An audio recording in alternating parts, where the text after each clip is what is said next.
धम्मपद चरण 1 यमकवग्गो। दोस्तों, मैं हूं मीरा। धम्मपद के प्रथम चरण में आपका स्वागत है। तथागत बुद्ध ने अपने जीवन में जितने भी संदेश दिए, उन सभी संदेशों को धम्मपद में संचित किया गया है, जिसे 26 भाग में विभाजित किया गया है। दोस्तों, धम्मपद पाली भाषा में लिखा गया है। हिंदी में और संस्कृत में इसके कई अनुवाद हुए हैं, लेकिन अनुवादों में बहुत सारी गड़बड़ी पाई जाती है। इस गड़बड़ी को सुधारकर धम्मपद में शामिल सभी पदों का सही मतलब आप जान सके, यही इस वीडियो की कामना है। आज हम धम्मपद के पहले भाग यानी यमकवग्गो के पद देखेंगे तथा उन पदों को सरल भाषा में भी समझेंगे।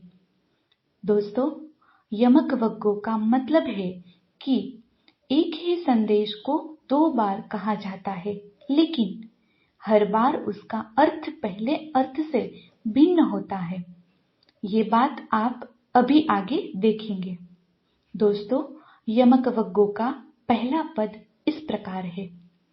मनोपुवंगमा धम्मा मनोसेट्ठा मनोमया मनसा चेपट्टदेन भासति वा करोति वा ततो नम दुःखमन्वेति चक्कम व वहतो पदम। इस पद में तथागत कहते हैं कि सभी धम्म पहले मन में उत्पन्न होते हैं। मन ही मुख्य है। जब आदमी गंदे मन से बोलता है या कार्य करता है, तब दुख उसके पीछे वैसे ही हो आता है जैसे बैल के पैरों के पीछे पीछे बैलगाड़ी के पहिए। पहले पद में बुद्ध ने संदेश दिया है कि अपने मन को मैला होने से बचाइए।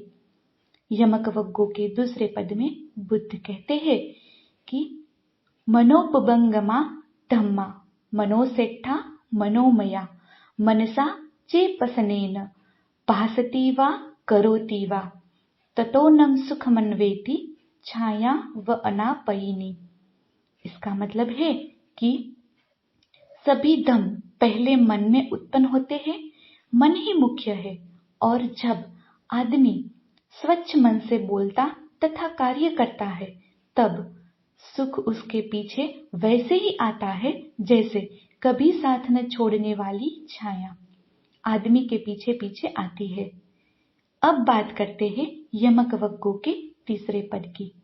अक्कोच्छी मम अवधि मम अजीनी मम अहासी में ये चतम उपन्यहंति वेरम तेसम न सम्मति। मुझे गाली दी, मुझे मारा, मुझे हराया, मुझे लूट लिया। जो ऐसी बातें सोचते रहते हैं, उनका वैर कभी शांत नहीं होता।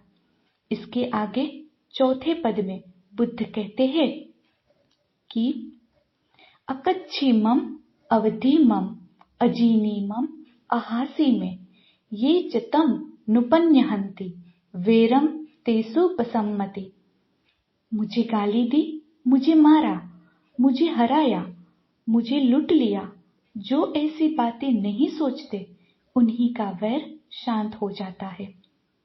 किसी ने आपका बुरा किया है, ऐसी बातें न सोचने से ही आपका वैर शांत हो जाता है। अब 5वें पद को पढ़ते हैं। नहीं वैरेन वेरानि सम्मन्तिध कुदाचनम अवैरेन च सम्मन्ति एस धम्मो संतनो। इस पद में बुद्ध कहते हैं, वैर वैर से कभी शांत नहीं होता, अवैर से ही वैर शांत होता है। यही संसार का सनातन नियम है। दोस्तों, यही मूल पाठ है जो बुद्ध ने इस दुनिया को दिया, जिसमें उन्होंने लड़ाई झगड़े को हमेशा के लिए समाप्त करने की सटीक तरीका बताया है। आइए अब पढ़ते हैं 6ठे पद को। परे च न विजन्ति मयमेत्थ यमामसे ये च तत्थ विजनन्ति ततो सम्मन्ति मेघगा। इस पद में बुद्ध कहते हैं कि कुछ लोग नहीं जानते कि हम इस संसार से जाने वाले हैं। जो इसे जान लेते हैं, उनके झगड़े शांत हो जाते हैं।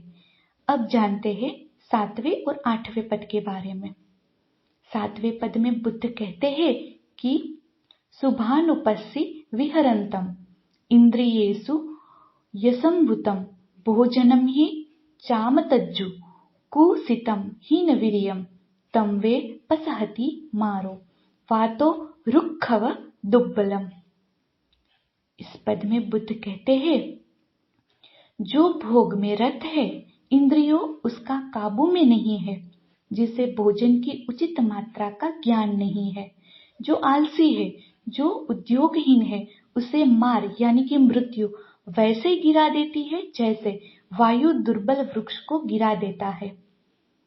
8वें पद में बुद्ध कहते हैं, अशुभानुपस्सी विहरन्तम इंद्रियेषु सुसंयुतम भोजनम ही च मत्तज्जु सद्धम आरद्धवीर्यम तम वे न पसहति मारो वातो सेलव पब्बतम। यानी जो भोग में रत नहीं है, जिसकी इंद्रियां उसके काबू में है, जिसे भोजन की उचित मात्रा का ज्ञान है, जो उद्यमी है, जैसे वायु शिलामय पर्वत को नहीं हिला सकता, वैसे मार उसे नहीं हिला सकता। अब पढ़ते हैं 9वां और 10वां पद। 9वें पद में बुद्ध कहते हैं, अन्निक सावो कासावम यो वत्थम परिदहिस्सति अपेतो दमच्चेन न सो कासावमर्हति। जिसने कसायों यानी कि चित्त के मलों का परित्याग नहीं किया है, लेकिन कषाय वस्त्र धारण किए हुए है, वह संयम और सत्य से परे है, वह कषाय वस्त्र धारण करने का अधिकारी नहीं है। 10वें पद में बुद्ध कहते हैं कि यो चवंतक सावस्स शिलेषु सुसमाहितो उपेतो दमच्चेन सवे कासावमर्हति। जिसने कषायों यानी कि चित्तमलों को निकाल बाहर किया है, शिलों में संयम और सत्य से युक्त है, वह निसंदेह कषाय वस्त्र धारण करने का अधिकारी है। 11वें पद में बुद्ध कहते हैं कि असारे सारमतीनो सारे चासार दस्सिनो ते सारम नादिगच्छन्ति मिच्छा संगप गोचरा। इस पद में बुद्ध कहते हैं कि जो निस्सार को सार और सार को निस्सार समझते हैं, ऐसे गलत चिंतन में लगे हुए व्यक्तियों को सार प्राप्त नहीं होता। 12वें पद में बुद्ध कहते हैं कि सारच्च सारतो गत्वा असारच्च असारतो ते सारम अधिगच्छन्ति समासंगप गोचरा। यानी सार को सार और निसार को निसार जानकर शुद्ध चिंतन वाले व्यक्ति सार को प्राप्त कर लेते हैं। यमकवग्गों के 13वें पद में बुद्ध कहते हैं कि यथा अगारम दुच्छन्नम वुट्टी समति विंजति एवं अभावितम चितम रागो समति विंजति। यानी कि जैसे बुरी तरह से घर में वर्षा का पानी घुस जाता है, वैसे ही अभावित चित्त में राग घुस जाता है। 14वें पद में बुद्ध कहते हैं कि यथा अगारम सुच्छनम वुट्टीन समति विंजति एवं सुभावितम चितम रागो न समति विच्चति। जैसे अच्छी तरह बनाए हुए घर में वर्षा का पानी नहीं घुस पाता है, वैसे ही समथ और विपश्यना से अच्छी तरह भावित चित्त में राग नहीं घुस पाता है। 15वें पद में बुद्ध कहते हैं कि इद सोचति पेच सोचति पापकारी उपयत्थ सोचति सो सोचति सो विहंजति दिस्वा कम्मकी लिट्ट मतनो। जो यहाँ भी शोक करता है और दूसरी जगह भी शोक करता है, बुरा करने वाला दोनों जगह शोक करता है, वह अपने बुरे कामों की मलिनता देखकर शोक करता है और दुखी होता है। 16वें पद में बुद्ध कहते हैं कि इध मोदति पेच मोदति क तपुज्ज उभयत्थ मोदति सो मोदति सोपमोदति दिस्वा कम विसुद्धिमतनो। जो यहाँ प्रसन्न होता है और दूसरी जगह भी प्रसन्न होता है, जो अच्छे काम करता है, ऐसा व्यक्ति दोनों जगह प्रसन्न होता है। वह अपने कर्मों की शुद्धता देखकर मुदित होता है, प्रमुदित होता है। 17वें पद में बुद्ध कहते हैं कि ईद तप्पति पेच तप्पति पापकारी उभयत्थ तप्पति पापम में कत नित तप्पति भियो तप्पति दुग्गति गतो।